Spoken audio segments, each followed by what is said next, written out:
You know that classic movie trope, right? Like the villain is standing in their glittering, impossibly tall tower. Oh, yeah. The one where they're looking down at the city. Exactly. Looking down at all the tiny ant-like people below, completely unfazed by their suffering. And we watch that, and our immediate instinct is to just think, well, they're just an evil person. Right. We view it as this, like, massive moral failing. Yeah, exactly. But what if looking down from that tower literally, physically changes the way your brain processes reality? That is a much scarier thought. It really is. And welcome to the deep dive, everyone. Today, we have a really fascinating stack of sources for you.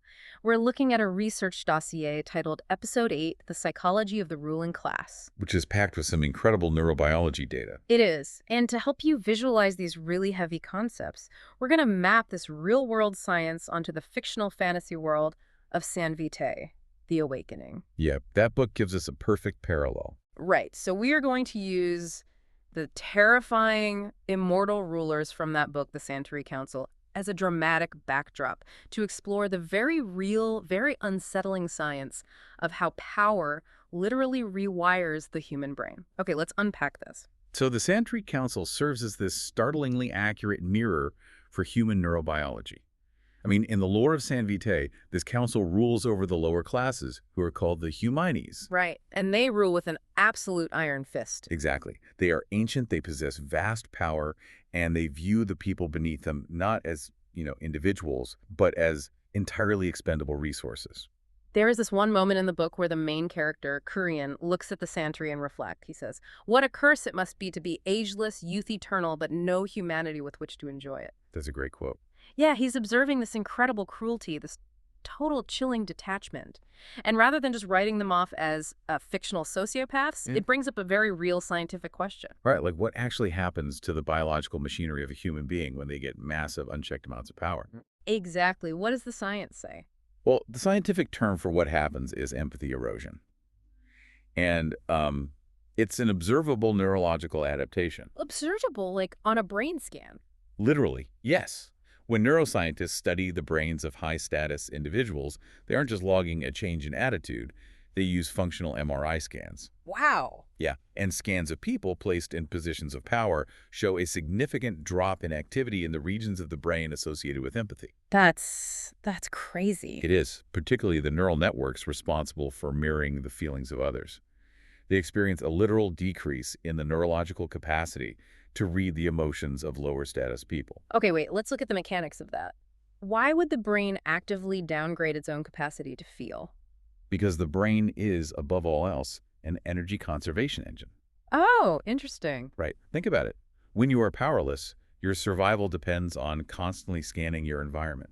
You're reading the micro-expressions of the powerful people around you. Yeah, like you need to know if the king is having a bad day. Or if your boss is angry. Right? Because your livelihood depends on it. And that perspective taking requires a massive amount of metabolic energy. So it's exhausting for the brain. Exactly. But when you hold the power, your survival no longer depends on reading the room. Oh, I see. Your brain realizes it just doesn't need to expend energy trying to figure out what the person at the bottom is feeling.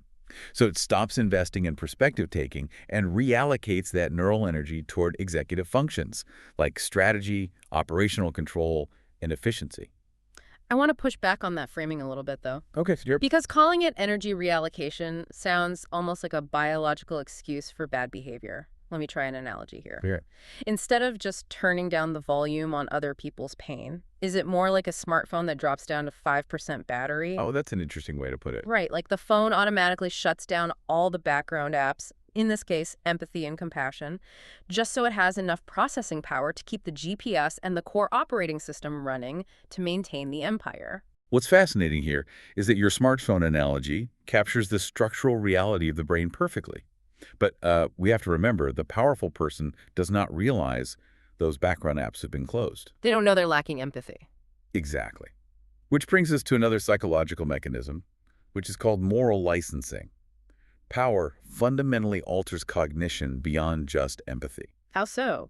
Well, it increases impulsivity, it reduces behavioral inhibition, and crucially, it heightens a person's confidence in their own decisions far beyond their actual accuracy. Wait, so they become hyper-confident but statistically more likely to be wrong because they are missing the human data. You nailed it. They are making highly consequential decisions without the anchoring mechanism of empathy. And to sustain that without collapsing under cognitive dissonance, the human mind builds a psychological shield. A shield, like telling themselves a story. Exactly. Elites begin to convince themselves that their high status is incontrovertible proof of their virtue. They look at their position and conclude that their success justifies their decisions. Oh, wow. So they think their privilege is earned, not just inherited wealth or circumstantial luck? Precisely. They look at the people they are oppressing and construct a narrative. Hmm. Like, I am at the top because I am intrinsically better, and you are at the bottom because you lack my capability. Which completely absolves them of the suffering they cause. Right. That maps flawlessly onto the century in the book, actually. They literally claim biological superiority to justify their brutal rule. But, I mean, a ruling class cannot maintain that illusion purely through internal brain chemistry, No, right? they definitely can't. They have to shape their physical reality to match the internal narrative. Yeah, the physical environment is the necessary second phase. Hmm. The internal psychological shield requires an external aristocratic bubble to function. Okay, here's where it gets really interesting, because the historical record in the dossier is just packed with examples of elites constructing massive physical barriers. The physical barriers to insulate themselves from the reality of the governed. Exactly. You have the French nobles prior to the revolution living in absolute absurd luxury at Versailles while the peasants were starving to death just a few miles away. Right, total isolation. Or you have the Chinese scholar bureaucrats who built these intricate cultural, physical, and administrative walls to completely isolate themselves from rural suffering. And, the architecture of isolation is just as prominent today. It's simply constructed with different materials. Yeah, and to be clear to you listening, we're just reporting what the dossier says here, not taking any political sides.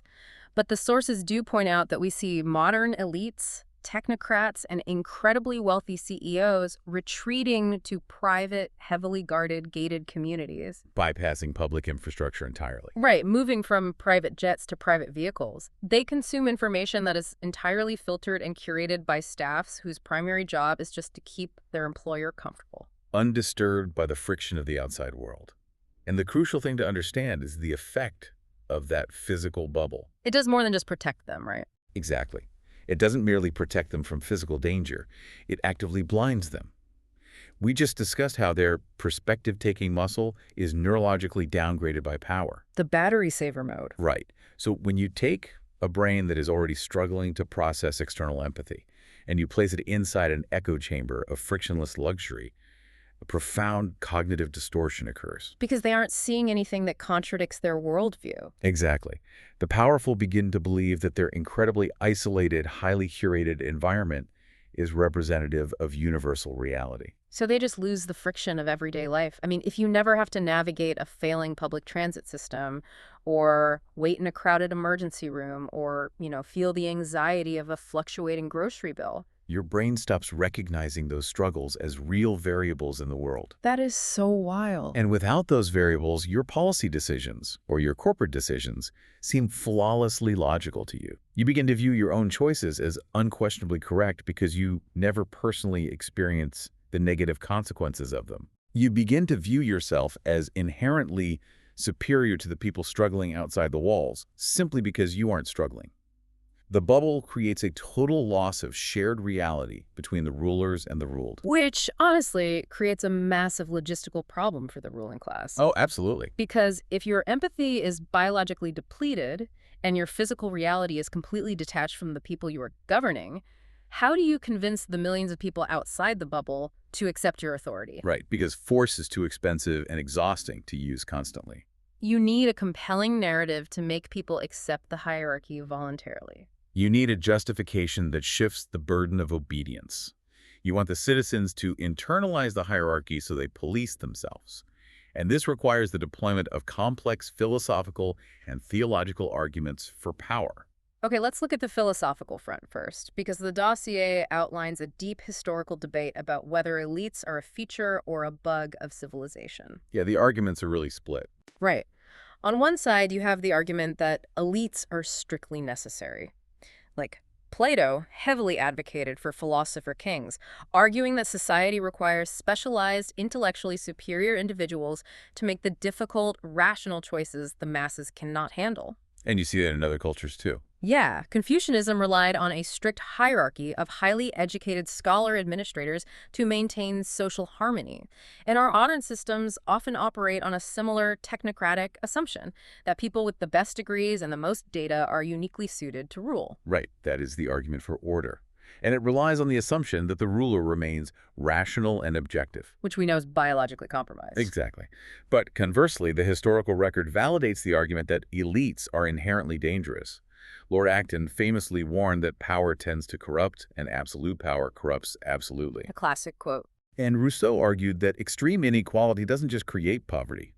It breeds moral decay throughout the entire society. Modern egalitarians point out that concentrated power is structurally unstable because it relies on the continuous subjugation of the many to sustain the comfort of the few. And there is a glaring cognitive dissonance when modern elites try to use classical philosophy to justify their positions. Oh, for sure. You have contemporary executives or technocrats who view themselves as Plato's rational philosopher kings, but they are applying that ancient logic while living inside a modern gated bubble. Right. Plato's concept assumed a leader deeply connected to the truth of the popolis, the city-state. Yeah. Today's elites are often entirely insulated from the consequences of their quote-unquote rational decisions. Which is why philosophy is rarely enough on its own. When rational arguments fail to pacify a starving population, the ruling class deploys theology. They frame the hierarchy not just as logical, but as sacred. It is the ultimate trump card. It shifts the narrative from I should rule because I am smarter to I should rule because the universe, or the divine, explicitly demands it. And the psychological power of that shift is immense. When a power structure is framed as sacred, challenging it is no longer just treason against the state. It becomes an existential threat to the cosmic order. It becomes blasphemy. Exactly. And we see religions across the globe utilized to sanctify the ruling class. The ancient caste systems viewed the Brahmin class as spiritually superior by divine design. Right, it was baked into the theology. Medieval European kings claimed the divine right, asserting they were placed on the throne by God's explicit will, making any rebellion a sin against heaven. You even see it in historical systems where Tibetan lamas ruled as reincarnated leaders. It's wild. This sacred status acts as an impenetrable psychological shield. If the peasants complain about the taxes, the king simply deflects to the divine order. It creates a closed loop where the oppressed actually enforce their own subjugation out of spiritual fear. The enforcement mechanism moves from the sword of the guard to the mind of the citizen. Wow. But this raises an important question. Is the concept of the divine always a tool for the powerful? The historical texts reveal that theology can also be the most potent challenger to entrenched power. Yeah, the same texts and beliefs can be weaponized in completely opposite directions depending on who is interpreting them. Throughout history, prophets have emerged specifically to condemn corrupt kings and shatter those theological bubbles. I mean, the Exodus narrative, which is foundational to multiple major religions, is fundamentally a story of liberation and resistance against a massive oppressive empire. That's a great point. Buddhist teachings explicitly reject ego-driven power and emphasize the impermanence of all human hierarchies.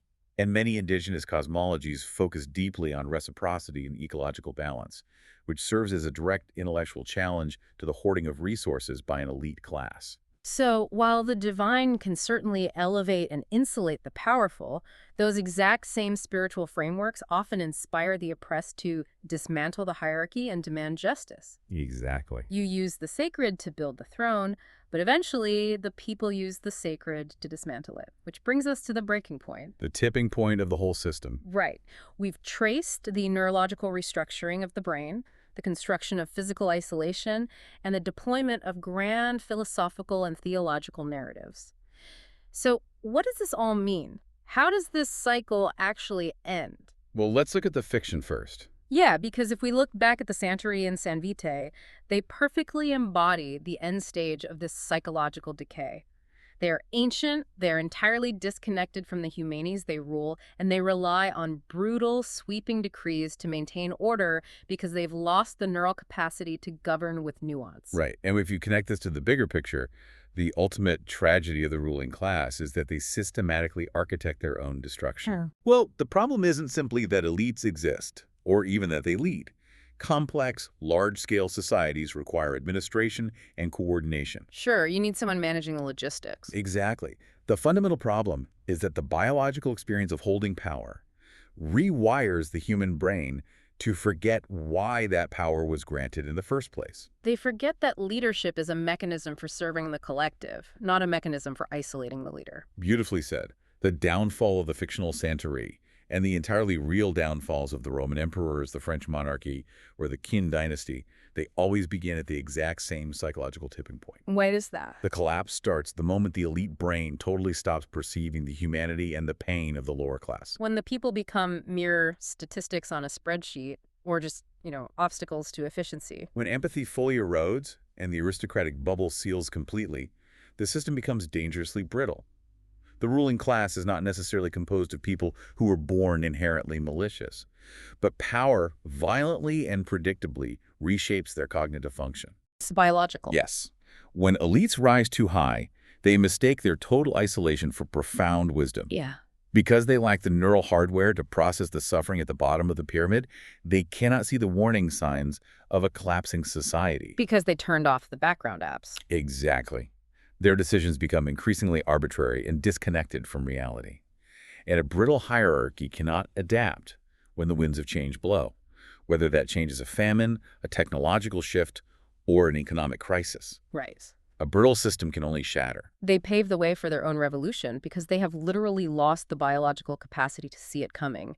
They are entirely blind to the friction they are causing until the people at the bottom finally realize that the quote-unquote natural order isn't natural at all, and the hierarchy violently corrects itself. The psychology of the powerful is a study in inevitable self-destruction. They build intricate, massive systems designed to last forever, but the cognitive toll of operating those systems ensures that the architects eventually lose the ability to maintain them. It is a staggering realization, mapping the rise and fall of empires directly back to the physical structure of the human brain. It really reframes history. It does. By understanding how power operates on a biological level, from the rerouting of metabolic energy away from empathy to the construction of physical echo chambers and sacred mythologies, we can start to decode why historical power structures endure for as long as they do. And ultimately why every single one of them eventually reaches a breaking point. The history of human civilization is, in many ways, just the history of our neurobiology playing out on a geopolitical scale. I couldn't have said it better myself. It really is. Well, thank you all for joining us on this deep dive, but we are going to leave you with a final, lingering thought to ponder on your own as you step back into the real world. Consider the systems you interact with today, whether it's your corporate workplace, your local government, or the massive institutions on the global stage. If holding power fundamentally, biologically rewires the human brain to downregulate empathy and compassion, is it actually possible to have a truly benevolent leader? Or do the very hierarchical structures we strive to climb inevitably train us to stop caring about the people we leave at the bottom?